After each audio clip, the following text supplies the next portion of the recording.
wonderful Congress, and gratitude to the chairs on the dais for chairing this session.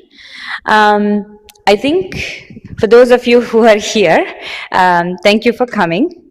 I want to take this opportunity to talk about some of the preventative aspects of reproductive cancers and keeping in mind contraceptive strategies, like how we can use contraception and use the non-contraceptive benefits to prevent gynecological cancers, especially the ones that are related to our field. So I did, as a chair of the contraception committee of FIGO, we published this article in the International Journal of Gynecology and Obstetrics very recently. It was a review article, and very, not too long ago, there was another publication from World Health Organization, which actually talks about therapy. So it can be used as the protective agent in the uterus when you put them on estrogen patches or estrogen pills. So that's one of the bigger non-contraceptive benefits. What about depomedroxyprogesterone acetate? Historically, it's actually very interesting to know that medroxyprogesterone was actually, it was kind of started to use for the treatment of endometrial cancer. It was actually made as a drug for prevention or like treatment of endometrial cancer. And only subsequently, it was also found that, oh, this can actually be a contraceptive as well. So the incidence of endometrial cancer has found to be lower in those who actually use the injectable depomedroxyprogesterone acetate. Again, I think it's the basic rule that the endometrium actually is protected by the progestins, so that is the injectable contraception. What about combined hormonal contraceptive? These are our combined oral contraceptive pills, patches, rings if they're available, and they've been definitely shown to have a benefit against uterine malignancies in a duration-dependent manner, meaning the longer you use the oral contraceptives, there is higher the protective effect on the endometrial cancer risk. So about 50% reduction in the risk of developing endometrial cancer, even if you use it for about 1 year, at least at the time of the use. So what about once you discontinue? Like most of the protective effect can still be there about 20 years following the use, but the greatest benefit is for those who are actually at highest risk. But you have to really think about some of the risk factors for the endometrial cancer, and there might be contraindications to the estrogen component of it. So what about the progestin-only pills? And there's not much data on the effect of the progestin-only pills on the endometrial cancer. We also have very few progestin-only pills on the market, but we do know that it must be protective against endometrial cancer, especially because these are progestins and they're known to be beneficial against the endometrial thing. What about ovarian and primary peritoneal cancer? I think this is, to me, one of the scariest things because you don't have good screening tools. So prevention of ovarian cancer would be really prudent if we can. And it's the second most and most lethal reproductive cancers that we know of. More than 50% are diagnosed at stage 4, which again makes it more lethal. And many may originate from the fallopian tube and endometrium, which is why I think some of the things that we're going to talk about is going to make sense. First degree family history of ovarian cancer is a huge risk factor, and the germline susceptibility genes such as BRCA1, BRCA2, MLH1 and MSH2, they actually have higher risk of ovarian cancer. So what about contraception and ovarian cancer? So long-acting reversible contraception, which is implants and the etonogestrel, that's the Nexplanon that we actually talk about. They're thought to reduce anything that suppresses ovulation is thought to reduce the risk of ovarian cancer. But I think compared to hormonal IUD, implants actually suppress the ovulation much better. So they do think that there might be some benefit. The levonorgestrel IUD, one of the recent papers published, did say that there was some protective effect with the risk ratio of like 0.68. So that means that there is a small amount of protective effect. But copper IUD, there was a confusing study. It said there may slightly increase the risk, but it's so close to 1. I don't think we can conclusively say one way or another. But the combined hormonal contraceptives, this is our oral contraceptive pills, they definitely have a reduction in the risk of ovarian cancer in the dose dependent manner. Especially true for epithelial ovarian cancer risks, which is reduced by almost 40%. And also, this protection usually begins about 3 to 6 months of the use, and the protection usually lasts for about 20 years following discontinuation, just like the endometrial cancer protection. But if you really think about the different pill formulations that are in the market, the ones that contain levonorgestrel, desogestrel, and pretty much any other things, but the levonorgestrel and the desogestrel actually have a little bit more protective effect compared to some of the other progestins. Progestin only pills, we don't have many studies. I think many think that it may contribute to the development of functional ovarian cysts, which is actually, they all resolve on their own. So really it doesn't prevent much about, like, we don't have the prevention of ovarian cancer data on the progestin only pills. But one thing that we again know for with better evidence is the sterilization procedure. So if you think about bilateral salpingectomy as a means to do permanent sterilization, it has a lot of ovarian cancer protective effect, and the protection against endometrioid and clear type of the ovarian cancer is the highest with the salpingectomies. 30 to 50% overall risk reduction. So I think when we counsel patients about permanent sterilization, I think encouraging this as a protective factor and removing the entire tube, not just doing a partial salpingectomy, might be beneficial. I know in the Indian scenario, there is a little bit of risk of, like, I think there is concerns of like following the rules of what the sterilization form says, but overall complete salpingectomy has done a great job of like decreasing the risk of ovarian cancer. We don't talk about this that often, but lactational amenorrhea actually has shown to be and which is like breastfeeding for at least 1 to 2 years, actually reduces the risk of ovarian and breast cancer. And it's about 22% reduction compared to those who have never breastfed. So there is that protection with the lactation as contraception. Moving on to cervical cancer, I think this is one of the more controversial parts of the contraception and cancer prevention. So as you know, it's one of the major global health issue, especially in the low middle income countries, and it's usually preceded by CIN, right? Cervical intraepithelial neoplasia. HPV 16 and 18, these are the vaccine preventable diseases, and that's responsible for more than 80% of advanced cervical cancer. And we also know that smoking and HIV are some of the other risk factors, and we're really focusing more on prevention using the HPV vaccine.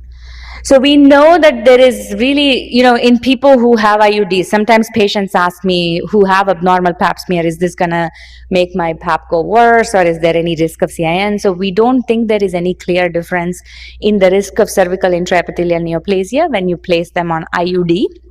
But we know that some of the recent studies that I mentioned recently shows that there may be a slight reduction in the cervical cancer risk in IUD users versus non-IUD users. Now, is there a reason for it? Is there a mechanism of action? I don't know. But I think this was one of the recent systematic reviews that was published by World Health Organization. Maybe. I mean, if you could quote that to your patients, but I wouldn't probably go deep into it. The injectable contraceptives, there is no kind of data, but we don't think there is an increased risk of invasive cancer in the depot users, but some of the literature is very conflicting. But I think we know that probably there's kind of confounding or weak association or a reversible effect, but we don't know about that. What is more controversial is the risk of cervical cancer when using combined oral contraceptives. Some of the previous studies actually said that the risk of dysplasia actually increased when patients used combined oral contraceptives for 1 year, and the risk of invasive disease actually increased after 5 years of use. They also noted that upon discontinuation, the risk actually decreases.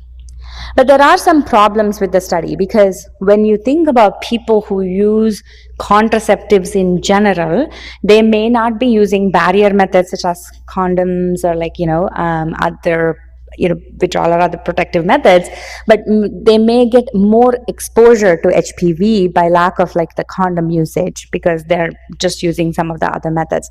So also you don't take into consideration those who get vaccinated versus those who are not vaccinated.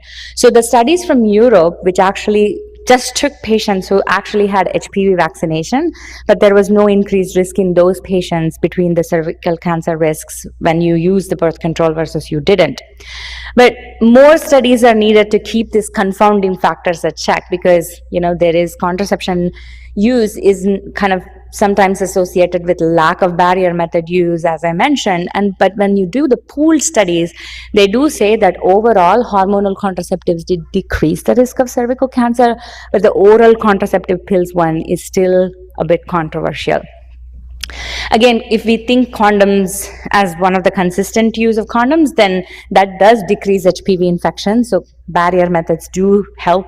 Some of the barrier methods do help with the HPV infection and cervical cancer to follow. And no major studies on any of the other non-hormonal methods on cervical cancer, so we don't have good data on it.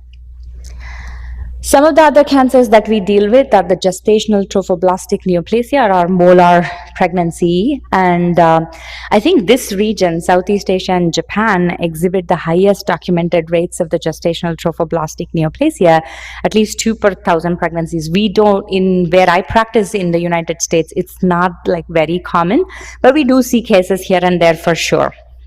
So we know that hormonal contraception is really important for those who just had an evacuation of molar pregnancy, right? You do a DNC on molar pregnancies, and it's really important to put them on birth control because during the HCG follow-up that we do after the molar evacuation, lack of contraception can confuse you if a new pregnancy happens at the same time. So you do have to counsel, and the main consideration for those with a molar pregnancy is the effectiveness, because you really have to check on the prognosis of the gestational diabetes if it were to recur.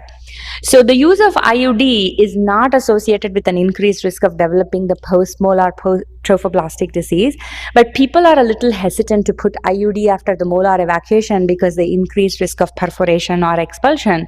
But if you could do an ultrasound-guided placement, IUDs are doable, but there's no significant difference with the timing of IUD insertion, whether you insert it immediately after the evacuation or later, and the HCG regression. There is a South American cohort study and a Thailand study of the 3-month Depo-Provera safety established after evacuation of the molar pregnancy. Dr. Sarika Pong, who actually leads the GYN cancers committee in FIGO, she has published one study that does say that it can be safely used after molar pregnancy evacuation, and so injectable is an option. Definitely an option is the combined oral contraceptive. Dosage of the ethinyl estradiol has not shown to increase or decrease the risk of the gestational trophoblastic risk. So you will not have any delay or normalization of the HCG levels. And same with the progesterone-only pill. So you can easily prescribe patients some of these. The last kind of few minutes, we're going to go over the breast cancer. This is the more controversial part in terms of the contraception and the cancer risk. So if we go back to the basics, the progesterone actually stimulates the lobules and alveoli of the breast. It also supports the secretory function of the lactation, right? Estrogen is responsible for breast enlargement during puberty and pigmentation of the areola. The normal ductal development also requires estrogen and progesterone, and the maximal proliferation actually happens in the luteal phase under the progesterone. So keeping this basic facts in mind, when you think about the hormonal contraception and the breast disease, most of the data that we have is from the pill use. We don't have much data about the other hormonal contraceptives, but we can extrapolate the data from the pill use and use it on the other hormonal contraceptives. Overall, we think there is a decreased risk of benign breast conditions, so that's definitely there. And combined hormonal contraceptives, those who are using it are less likely to develop the fibrocystic changes, breast cysts, and fibroadenoma, but there's no change in the ductal hyperplasia with or without the ATPR. So this is like the benign breast disease, and this is kind of the summary of the key sentinel studies that has been done. This risk reduction is independent of the estradiol dose or the progestin type of the pill, but if they are like lower, the risk is lower if it's actually started before someone actually gets pregnant. And the current and recent users have the maximum benefit, and the risk reduction is directly proportionate to the duration of the use. What about the breast cancer risk? So the modifiable factors that increase the cancer risk are your body mass index, physical activity, age of the first pregnancy, breastfeeding status, and then the alcohol use, right? So we have to keep in mind. Also, the breast density actually is associated with increased risk of the breast cancer, maybe because you can't diagnose it like immediately. And when some of the studies were done, contraception use was not like associated with any change of the density of the breast with someone who had ever used a birth control versus never using the hormonal contraceptives. So even though it seems like the combined oral contraceptive effect increases the breast density, it's usually a temporary effect and usually not a problem in diagnosing of the cancer.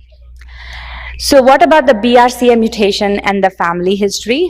So it's a little bit of confusing thing because BRCA increases your risk of ovarian cancer, and we just kind of reviewed that ovarian cancer risk drastically reduces with the oral contraceptive use. However, they are also at increased baseline risk for breast cancer, but we think that by using the combined oral contraceptives, there's usually no further increase of the risk of the breast cancer. This is based on the meta-analysis of almost the 8 studies, but it's very heterogeneous data, so we have to kind of take a little bit of consideration when we do talk about this. The combined hormonal contraceptives, it is associated with slight increased risk of breast cancer. It's usually an early disease, so treatable pretty easy, in the earlier phase. Association is kind of limited. What its effect on the overall incidence is like questionable. And the CHC use doesn't increase the risk of breast cancer in those with a family history. So family history of breast cancer is not a contraindication to give someone the combined oral contraceptives. It also doesn't appear to increase the risk of breast cancer in those with benign breast disease. So there is a little limited data on the other combined hormonal contraceptives, so it's hard to interpolate. In general, use of the injectable contraception has no overall increase in the risk. The current, recent, and long-term use may have increased risk, so we don't know. But more recent studies have suggested no clear association, although progesterone is in abundance in the injectable contraception, so we have to use a little bit of caution. And overall, it is still safe to use in terms of the cancer risk. What about the hormonal intrauterine devices? It's, again, usage is not going to make any difference from the general population, the risk of breast cancer. Adding estrogen therapy, again, on the IUD to control bleeding and stuff didn't increase the risk of breast cancer, but it's contraindicated in those who already have breast cancer. Remember, this, because it's a progestin and most of the breast cancers are ER/PR positive. So if someone already has a history of breast cancer, do not give any of the hormonal IUDs. But if this is in someone who has no history, this usually is not known to increase the risk of the breast cancer. So in summary, during use, there might be a slight increased risk, which is like a risk ratio of like 1.2 to 1.3.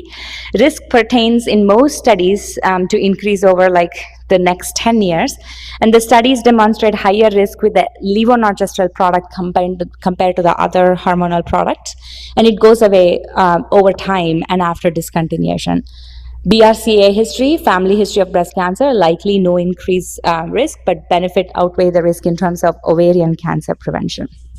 So that's kind of the summary of most of the reproductive cancers that we care about and the hormonal contraception in terms of like the preventative effects. I really want to thank you all. So thank you, Dr. Professor Aparna Sridhar. It's been, she's on her way and she just landed in UK, in London, and she's so enthusiastic that she's still come on the online to answer our questions. I'm really grateful to you, Aparna. And I hope you had a great journey, 11-hour long journey from California. Yeah. So Thank you, Dr. Pai. I This has wanted to been my ask you, pleasure. there are some questions. So one of them is about LARC, long acting reversible contraception. So what is your take on it? So can you give us some like comments on LARC? And then another comment question is on, though the female sterilization is highest in the world at present, how do you see LARC replacing it? Yeah, so I think the long-acting reversible contraceptives, the copper and the hormonal intrauterine devices, as well as the implants, they all have some or the other protective agent, protective effects on the gynecological cancers. I do think copper only has known benefit on the endometrial cancer because it does not prevent ovulation. There is not much data on the ovarian cancer protection. However, the hormonal IUD, because not only thins the lining of the uterus and to an extent suppresses a little bit of ovulation, there is like extrapolated data that definitely says yes for the uterine cancer prevention, but also questionable for other cancer preventions. I think in some countries it's replacing the sterilization, but I think sterilization still remains, even in the United States, other than the birth control pill, sterilization is the second most common contraception method used. But we were, until about a decade ago, we were using mostly partial self-injectomy or like clips and rings and other things for sterilization. But now with the data that complete self-injectomy actually decreases the risk of ovarian cancer, we're doing more and more of like self-injectomy for permanent sterilization rather than Pomeroy or Parkland, or like even at the time of cesarean section, we actually use a ligature and we actually take the entire tube rather than just kind of taking parts of the tube, which was our, um, previous like practice. So a lot has changed over a period of like a decade that I've kind of been here, but both have its own places for different people. I think this is a very important point. So now you're taking out the entire tube, and I think when you are now the divisional head of FIGO, you need to come out with this, guidance, because maybe this can be extrapolated to the Indian situation as well. But Dr. Pai, I think it will be, some people have a question about like, oh, what if they want to have like, babies again and recanalization and stuff. But Right. as the fertility expert, recanalization and all is anyway difficult. So I do feel like if someone is 100% sure that they don't want any more kids, it's better to remove And the we have cheap got stuff IVF now. So Exactly. So we don't have to worry about that part at all. yeah, So anyway, so that's been the thing. That's a newer, over a period of, I would say, last 10 years, we're doing more and more of that. And there's good evidence to say that that's actually beneficial, more effective, in terms of sterilization and, the right way to do it. what about the male concept? Do you think there is a chance for it to come in, or it's going to always languish somewhere in the middle, somewhere in I a gray zone mean, area? there is always room for male contraception, but my whole theory is that parallelly we need to keep working on it. We also need to encourage men to see if vasectomy is an option, because vasectomy is way less invasive and more effective compared to the female sterilization.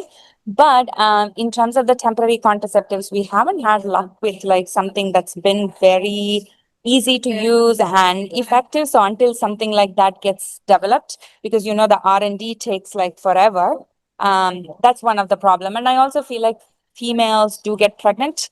So I think there is a little bit more impetus on them to kind of like, I think there is a less of a urgency for men to find something better, but females are always at the burnt end of like being pregnant. So I think we have to use what we got until something else comes up. I think we can go on and on about contraception. That's my favorite topic. My father used to be in family planning in a big way, and so it's great to have you there, and have a great time in United Kingdom. Thank And thank you. you for Yeah, spending your very precious to time. Nairobi for a meeting. So Yeah. I'll be off to another flight soon. Okay. Thank you very much. Thank you. Of course. Okay. Bye Take care. bye. Bye.